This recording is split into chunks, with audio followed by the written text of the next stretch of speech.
Hi, I'm James Caan. I'm delighted to be joined here today with one of our founders, James Absalom, who is the founder of Walter James Associates. James was a young entrepreneur that I met 5 years ago when he was embarking on that journey about should I look to build my own business, to build a brand, to build scale. What was quite interesting with James's business is he'd set up, he used to work for Michael Page, left Michael Page, decided that he wanted to set up on his own, set up his own business. And when James and I got in touch, he'd already made that first step. So I think in some regards, he's a little bit different to some of the other people we meet. But let's get this opportunity to meet James and have a fireside chat with James Absalom. So my first questions to James Absalom is, how the hell did you hear of us? It's quite a funny story actually. So I remember being on holiday at Centre Parks actually in Nottingham. Living it up, were you? Yeah, absolutely. Yeah, one of those few occasions you do get away from work. And I saw an advert for Recruitment Entrepreneur, and obviously I was always attracted to the word entrepreneur, and I worked in recruitment, so I put the two and two together and thought I'd explore it further. And Tell me a bit about the first interaction. So you called and said, look, I'm inquiring about an opportunity. Yeah. Just kind of walk me through what happened there.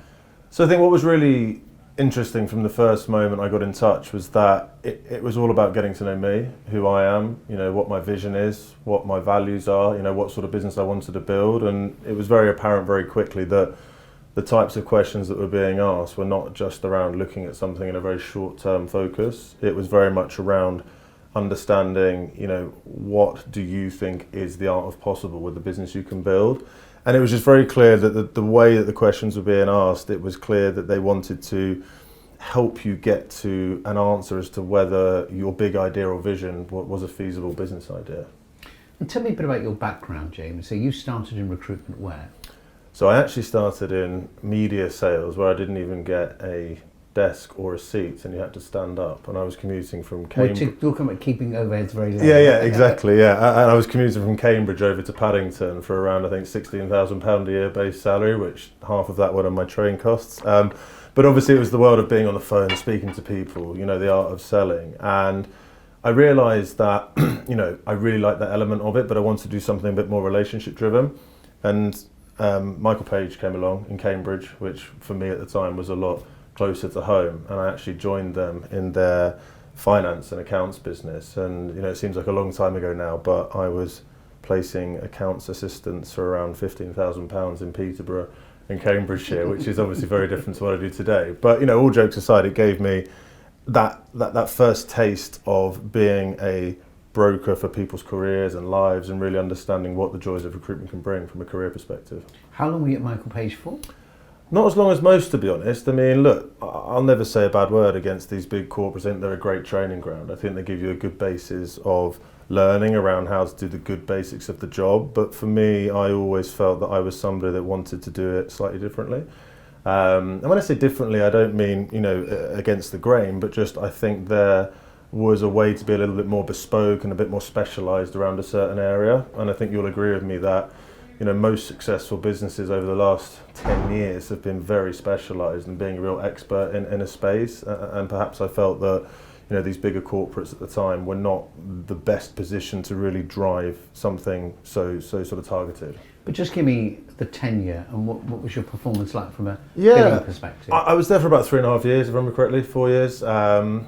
Basic billing wasn't anything that fantastic, but I was top sort of 30% of the company. What were you billing, 150, 200,000 a year? Yeah, about 130, 140 in the first year or two. I think I did 180 in my final year before I moved to London. And then what took you out of Page into your next?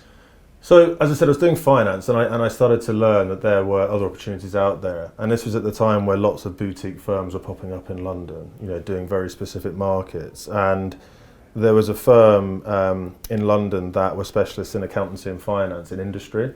And they were interested to start looking at doing a bit more cross-border work. And the big focus for them was Switzerland and sort of high-cost countries, high-growth countries. And I went to speak with the head of the C&I practice there, who was doing it across all of the UK, and gave me a great opportunity to try and build something myself there within that business. So within, I remember correctly, they had a big whiteboard at the back of the office, and I think I did a £34,000 fee in my 5th or 6th week with I think it was Timberland, maybe a shoe manufacturer in Switzerland, and it was the biggest fee I'd ever seen. These fees didn't exist in the UK market. It was 11, 12, 13k, and it wasn't even that senior a job. But obviously the clever bit here was that Swiss francs, when you convert it to pounds, that was a lot of money. So immediately we saw the opportunity and we invested in that to build like a Swiss desk around finance. And I stayed there for about 2-3 years, and then moved on to another firm that I would say is slightly more mature and sort of established in that consulting way of thinking. So, I started in more contingent focused recruitment, which was, a great training ground again for bringing that dynamism and speed to market. But the other firm I then joined were, slightly more consultative in their approach. And I think that's where I started to move into that executive search side of things. So this was your second foray in recruitment? Third after Michael Page, including Michael Page, yeah. Okay. Yeah. And what age were you, James, when you decided to take the plunge and set up your own recruitment business? I was 26. Very young. Mm. Scary? Yeah, very scary, yeah. I mean, but the beauty is sort of ignorance is bliss, because, being this age now with mortgages and kids and bills to pay, it feels a bit more valuable. Yeah, exactly. There was nothing to lose type mentality. And luckily I'm wired in a way that I thought, this is the time to do it when you can fail and get another job back in corporate if it doesn't go the way you want it to. But so at 26, you set up your own business. What did you call it? Called it. It was actually an international division of an established business called Percon, and this was Percon International. So I took over as a director there and negotiated with the then CEO of the group to build this P&L, and that was focusing again in the supply chain and finance space. And then how did that evolve into Recruitment Entrepreneur? Well, I think it got to a stage where with that CEO, it was clear that this legacy business it had in the UK, I think since the early 1980s, was his baby. It was very UK focused, middle management, and I saw a huge opportunity in the international business in this space to really scale, but they just simply didn't have the firepower from an infrastructure, finances, or even appetite to really grow that business. And I said to him, look, this is a roller coaster of a P&L. We've got good top line numbers, but the bottom line doesn't make sense. And I want to scale something. And I said, either we invest here, or we sort of part ways, and I'll do something, completely on my own. He said, no, let's not do that. Let's think about how we can invest. And that's when the advert for Recruitment Entrepreneur popped up, and that's where the story starts, I guess. And so tell me, when entrepreneurs are looking to set up, one of the biggest challenges, James, that they face is, I could do this myself. Yeah. I'm an accomplished guy, I'm a good biller, and to give away equity, right at the beginning, I still find that entrepreneurs find that quite daunting. Mm. When you discussed the proposition with Recruitment Entrepreneur, and they were going to invest in your business, you were going to co-invest with them, how did that go in terms of the equity conversation? I mean, look, I think, let's go back a few steps. I had job offers before I joined RE, and it was, we'll give you equity, we'll give you this. And it's attractive, when you're billing good numbers, you're getting good commissions, the next natural step is equity. But I think after going through a few interviews and hearing a few stories of people in industry, you realise that equity is of course valuable to have, but only if you're in a mechanism in a business where it actually gets exercised and actually creates some real value. And yes, okay. Can you expand on that a bit? What does that mean? Yeah, I mean, look, 9 out of 10 businesses in recruitment don't actually sell, right? It's a very well-known fact that a lot of people start successful businesses and they use them as a great cash cow for a lifestyle, and I think that's great, if that's what you want. But the reality is I had a bit more ambition to scale something and build something that wasn't just about the money. It was about being a market leader in a space and being able to build a world-class business. And I think the reality is whilst you can have equity, if the company that is giving you that equity does not support you on the journey of growth, people, infrastructure, strategy, etc., then it's never going to have any real material value. So I think when it came to the negotiations with Recruitment Entrepreneur, whilst the equity figure I feel that I got was still very fair, all with the sort of real confident feeling that it would actually get somewhere in the end and actually sell. So James, how did you feel about the equity structure? Were you a minority shareholder? Yes, I was a minority shareholder. And was there a fear in you that, is this really my business? Am I going to run that business? How did you reconcile that? I don't think there was so much of fear, because ultimately when we looked at the numbers that we plugged in a really credible way with all of the tools that we used to come to what this number could look like, the actual value of my equity was significant. And I think at the end of the day, that's actually what matters, is what does this number mean for me in real enterprise value when there is an event. So for me, it wasn't so much of a concern. I think that there are circumstances where you can understand why people might want a majority shareholding because they feel there's control elements. But the reality is on my whole journey of the last 6-7 years, whatever it may have been, I have signed off every payment made from my company, whether it be, rubbers or whether it be investing in a new office somewhere. So, the reality is I'm in control. And is that the culture of Recruitment Entrepreneur? Do entrepreneurs really control their business? Yeah, absolutely. I mean, look, it's healthy challenge, right? The analogy I'd always like to use in my board meetings, they can get spicy. We're always talking around things, and there's obviously things that we disagree on. But the biggest value that I can see is that having someone there that has been through it, that has scaled a business, that has sold it in several different sectors, 7 different geographies, in lots of different sizes. You can't put a price on that support network to just almost tug your shirt and just hold you back to say, look, I'm not saying don't do that, but have you really thought about X, Y, Z? And honestly, I can't put a number on it, but it's got at least 6-7 figures around it of the money I would have wasted if I'd not have thought through things in more detail that came from having these conversations with the board. So you begin on the journey, you come on board with Recruitment Entrepreneur, you both co-invest together, you have an equity stake in the business, and your kind of first 90 days to kind of launch that business. How did you find attracting talent, James? Because ultimately, as we both know, that is the holy grail of this industry. If I can't attract good people, I'm not going to build a business. Just talk me a little bit about your experience on being part of Recruitment Entrepreneur. How does that help when you're attracting people into the business? Sure. So look, there's lots of channels that are available for you to really help build a strong talent attraction plan. I mean, you've got a great marketing team, very good social media presence. There's lots of engagement with the target audience at all times. So the Walter James brand was there. The second part is that we offer something that not many businesses can offer, which is if you have the aptitude and the ability to build and scale your own P&L, you can create a business within a business. And we actually did that, as you know, through our journey. We invested in what at the time was one of my employees to actually build their own business under the Walter James umbrella. So anything's possible. And I think that for me is an incredibly unique USP to attract the right talent. And over the time, you've grown the business. What sort of headcount have you got to?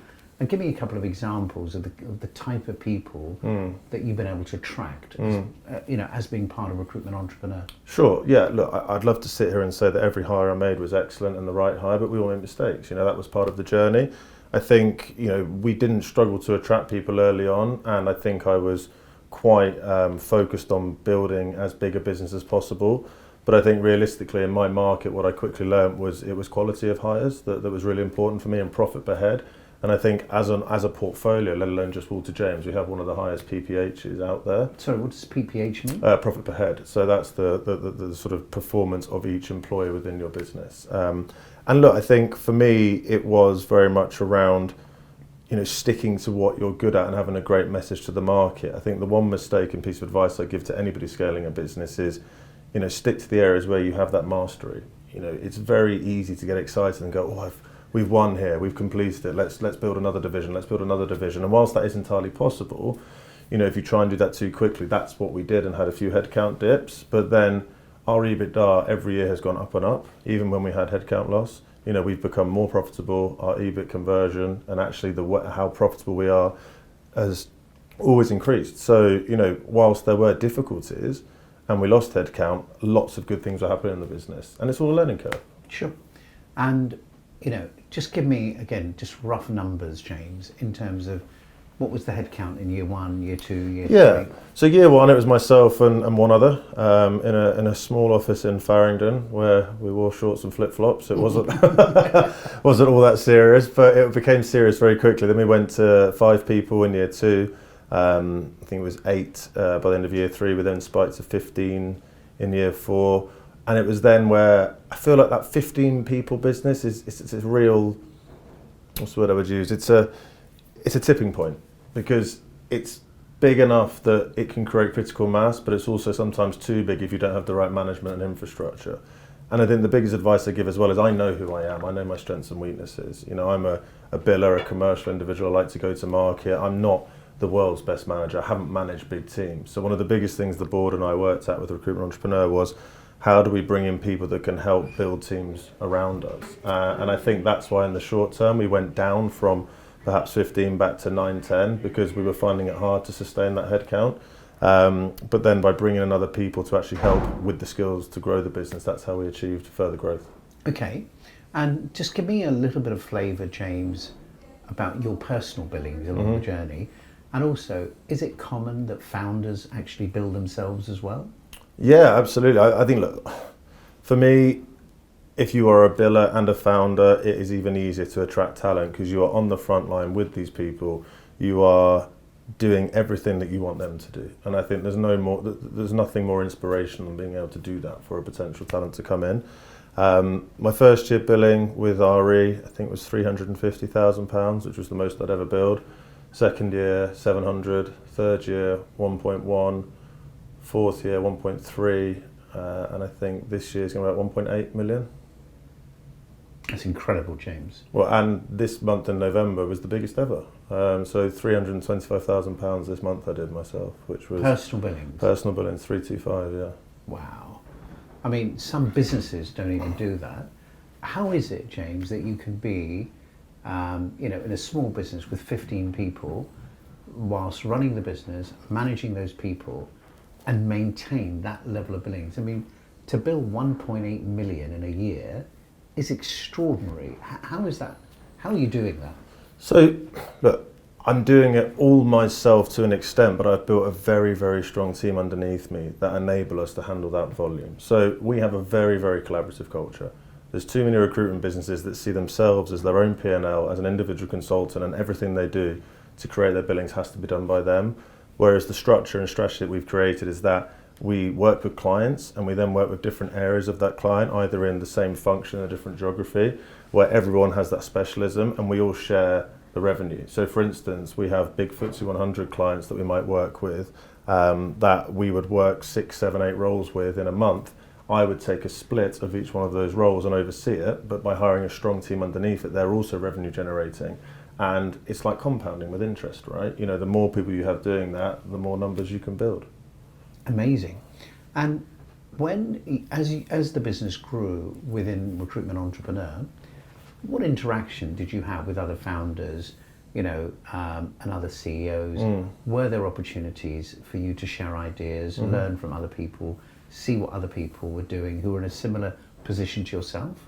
Yeah, I think the beauty of the portfolios are also different.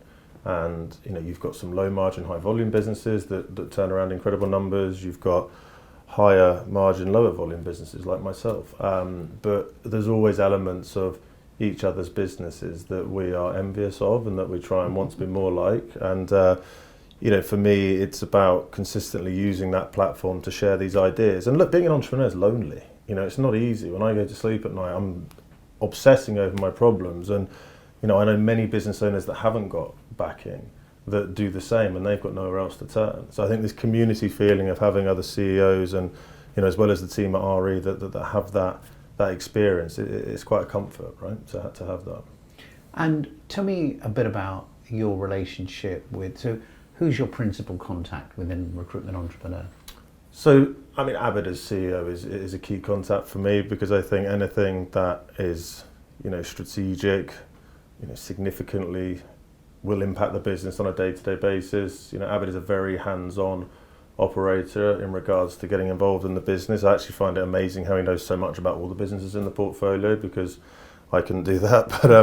But it's not just Abid. You've got an expert for everything you need. If there is a late payment, you've got an expert credit control team. If there is something you don't understand on the P&L, you've got Angus, the CFO, or Jeremy, the controller, that you can call and actually get to explain and understand this. And look, you've reminded me of a good point. Great billers don't make great businessmen. And the best thing I have learned through this journey is business acumen.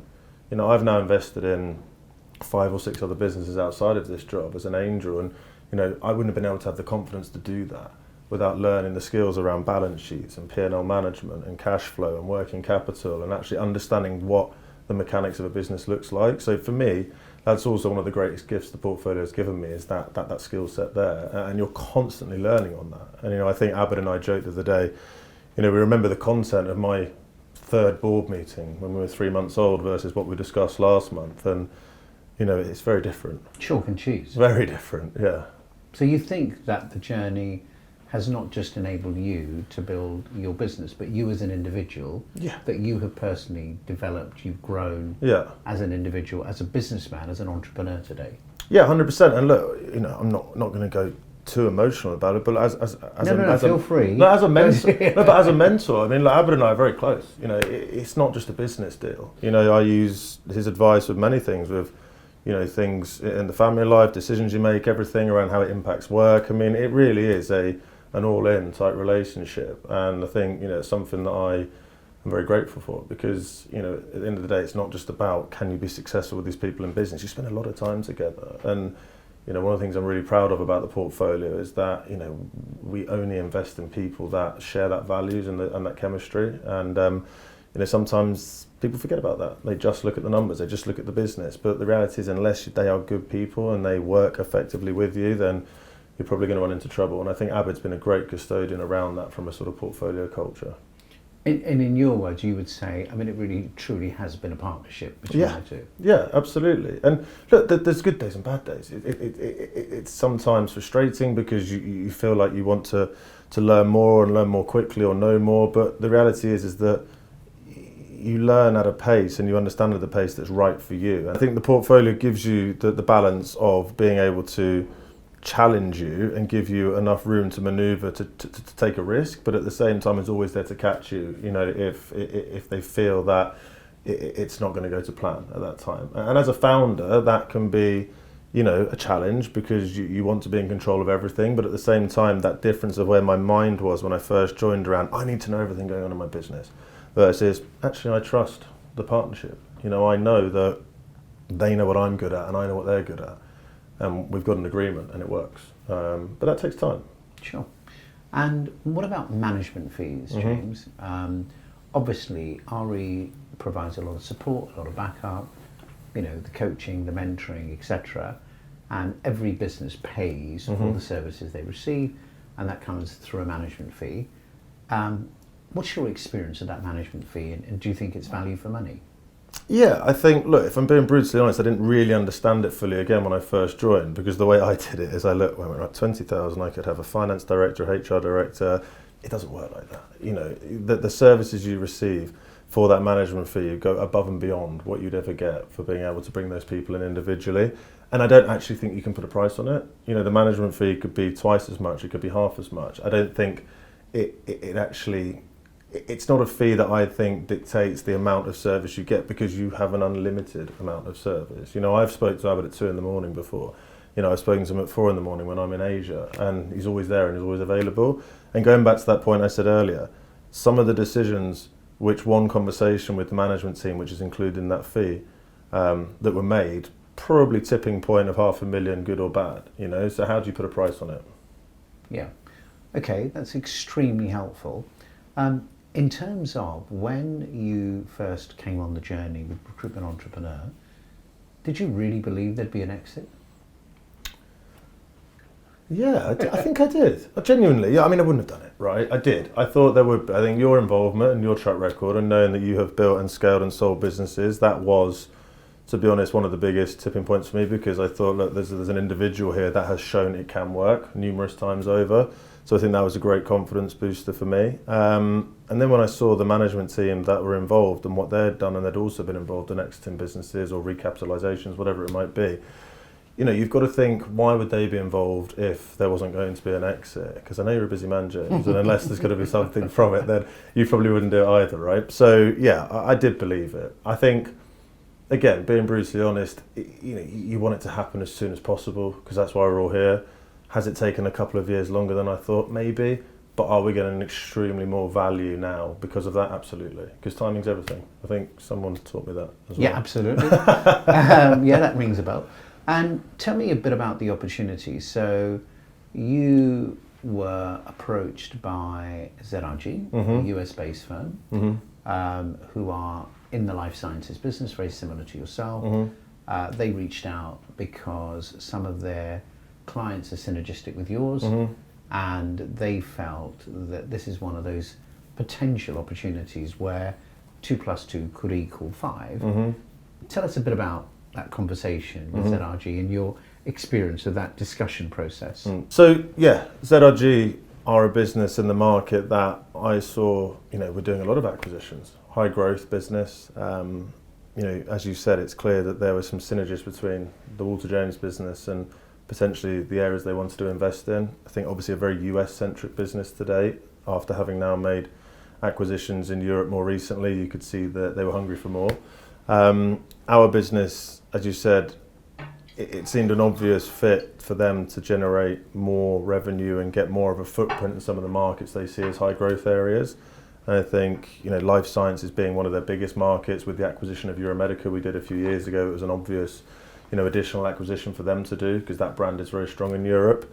You've then got the global supply chain practice, which is our biggest practice in Walter James, which I'm leading from the front, and that is pretty much non-existent in ZRG today. So there's a huge footprint there to grow. And then the wider consumer clients that we work with, they have an established consumer business, and it's now around for them and myself to sort of cross-pollinate our connections there. So, I think from a geographic perspective, sector perspective, and also personnel, it's a very obvious fit.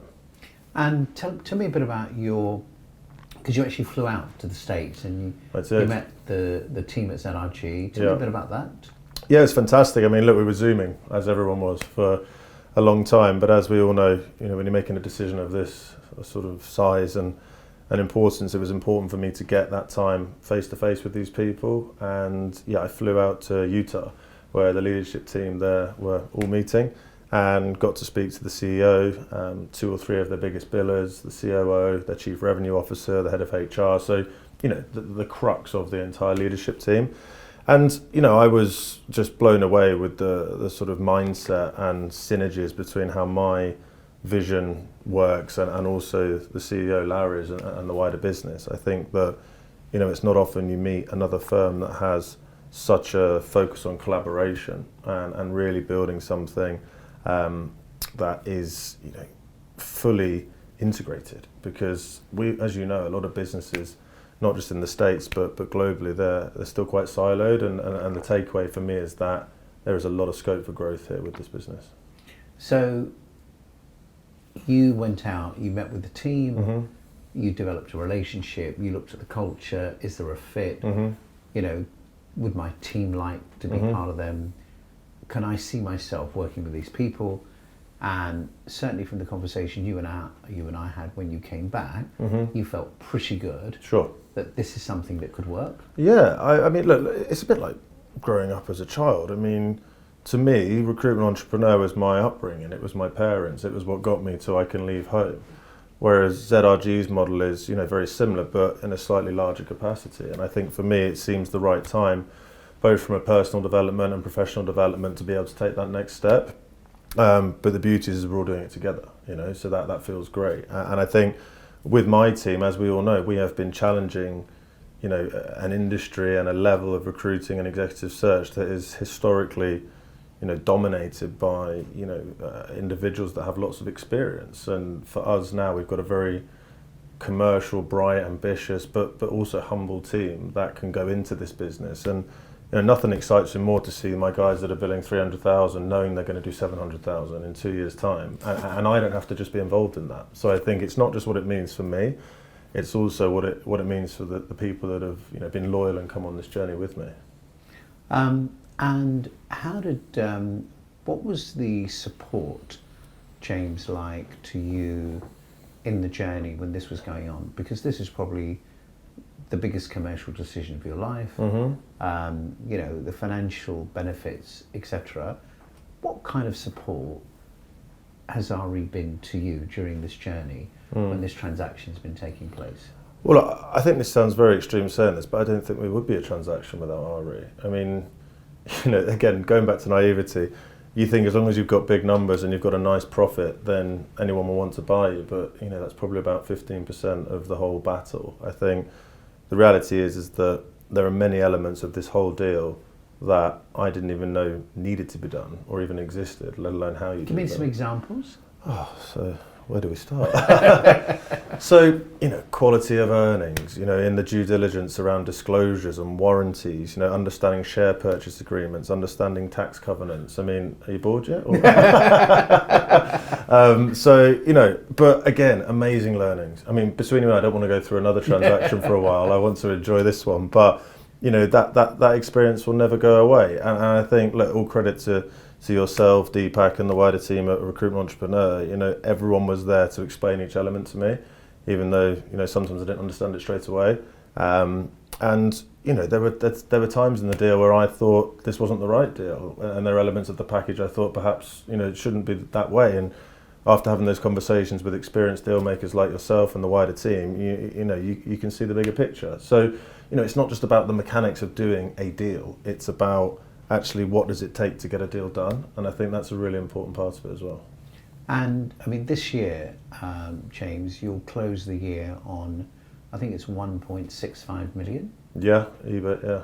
And what multiple did you achieve in terms of the exit? 6.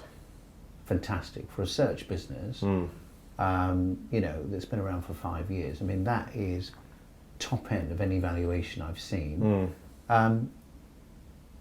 What do you think makes the business worth as much as that in the current market when search practices are typically in the kind of 3 to 4 range, and a lot of them have been around 15, 20 years, they're much bigger, and some of the founders are a lot more experienced than you. So when you look at this transaction, you're a young guy, the business is not that mature in terms of been around 10 years, but that's a very good price, James. Yeah, I mean, I think it all comes down to the fact that, the CEO of ZRG, Larry, is an entrepreneur himself, and he floated a business, I think, when he was 34 or something like this. And, I think he likes seeing ambition, and I think he likes seeing potential. And for me, we know that there is a long way to go, but where we were quite smart early on in the journey is we managed to secure some very, very established and, marquee clients that I think, it's very obvious we're only scratching the surface with. And whilst we are, still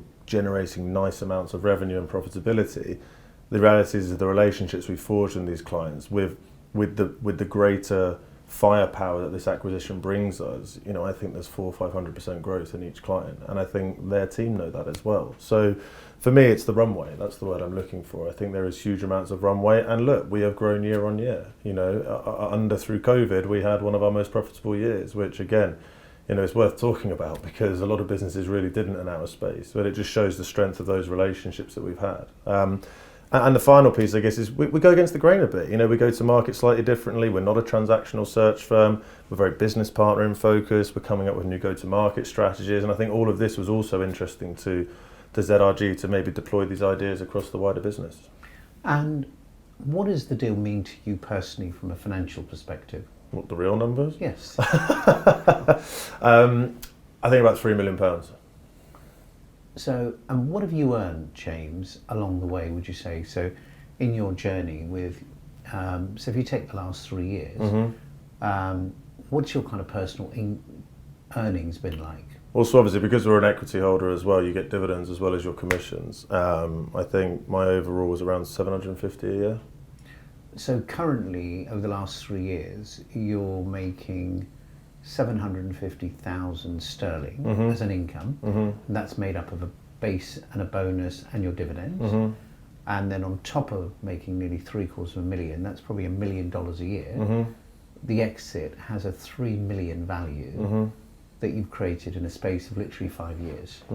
But more important than that, it's not just about that and it's hang the boots up and time to play golf. It's actually, there is real scope to double that even further year on year. And I think that's the most attractive part for me, because any business can make money and you could probably build that level of wealth up over time by having a lifestyle business. But actually, the speed of which it's happened and the speed of what else can happen in the future is only possible because we've done it this way. And I think that for me is really attractive.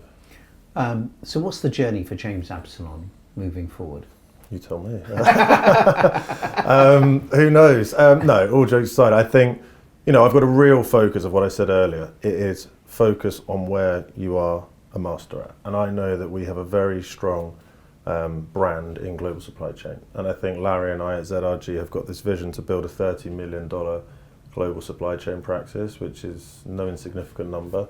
I think Larry believes it could be one of the largest practice groups within the entire ZRG group. I mean, just to give you an example, a key FTSE client of ours that has 220,000 employees worldwide, their supply chain headcount is 115,000 of them. So the majority of big global industrial businesses or product-based businesses are made up of supply chain. So there's huge opportunity. So I think focus on that is part one.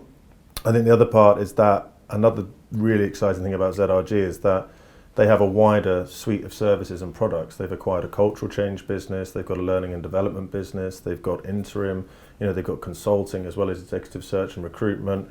And all of a sudden I've now got these experts of other businesses they've acquired to actually go to market with my client base. So I think there is a huge opportunity as well to not just continue what we're doing now and selling great executive search services and recruitment, but also generate revenue with that wider consulting piece as well.